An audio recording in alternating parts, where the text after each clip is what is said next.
So hello viewers, আমি আজ থেকে প্রায় ৩ মাস আগে দেখেছিলাম যে ১৫০ টাকায় আমি কতগুলো চারা এনেছিলাম। আজ ৩ মাস পরে দেখাচ্ছি, দেখুন শুধু চারাগুলো কেমন গাছ হয়েছে আর কেমন পরিমাণে ফলনটা হয়েছে দেখুন একবার। এই দেখুন টমেটো গাছ, এটা প্রথমে আছে টমেটো গাছ, অনেক কটা মরে গেছে ঠিকই, কিন্তু সেইগুলো হয়েছে শুধু দেখুন। এখানে মাত্র 2টো টমেটো গাছ আছে, দেখুন কেমন ঝাড় হয়ে গেছে শুধু। এই পারে আরও আছে দেখুন বন্ধুরা, এই দেখুন দেখুন শুধু দেখতে থাকুন। এখানেও 2টো আছে, এখানে দেখুন, এখানে এই একটাই আছে, একটা শুধু টমেটোটা দেখুন কেমন পরিমাণে হয়েছে। এই দেখুন এত পরিমাণে টমেটো হয়েছে, এই দেখুন ডাল মুচকে গেছে, এত পরিমাণে টমেটো হয়েছে। এই দেখুন শুধু টমেটোগুলো দেখুন শুধু কত পরিমাণে হয়েছে দেখুন। এই দেখুন পিছনে অনেক আছে, অনেক টমেটো হয়েছে, অনেক প্রচুর পরিমাণে টমেটো হয়েছে। তো বন্ধুরা ভিডিওটা হালকা করে স্কিপ করছি, চলে যাচ্ছি সোজাসুজি ফুলকপি গাছের। এই দেখুন আর যে দেখাচ্ছিলাম ফুলকপি এবং বাঁধাকপি আর ওলকপি এনেছিলাম। এই দেখুন ফুলকপি গাছটা কেমন তার মানে কেমন বড় হয়েছে আর কি সুন্দর হয়েছে।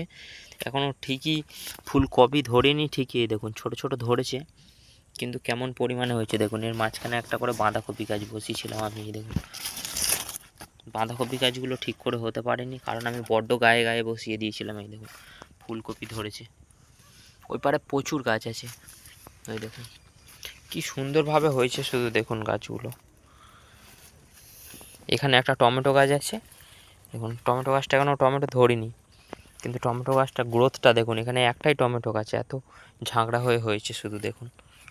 এই দেখুন বন্ধুরা এখানে কেমন একটা ফুলকপি হয়েছে দেখুন। এখানেও এই পারে আরও আছে, ওই পারে পুরো বাঁধাকপি আছে লাইন দিয়ে। এগুলো তো পেয়ারা গাছ, আপনাদের আগেই দেখেছি যে আমাদের এটা পেয়ারা বাগানের মধ্যেই চাষ করেছি। এখানে ছোট ছোট টমেটো হয়েছিল, দানা পড়ে হয়েছে, এটা আমি বসাইনি। এই দেখুন এখানে ওলকপি গাছ কটা আছে, এই দেখুন ওলকপি ধরেছে। ওপরে বাঁধাকপি, ওলকপি, এবারে দেখুন ফুলকপি।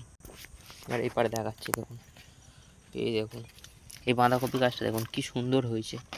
ওপারে ওলকপি আছে, এই মাঝখানে অনেক কটা ছিল, এইসবে ছিল, তুলে খাওয়া হয়ে গেছে। এই দেখুন বন্ধুরা সব থেকে দেখার ব্যাপার হলো সব থেকে বড় ফুলকপিটা হয়েছে দেখুন শুধু এই পারে। এই দেখুন এটা হলো সব থেকে বড় ফুলকপি, আর বাঁধাকপিটা হয়েছে দেখুন সব থেকে বড় বাঁধাকপি।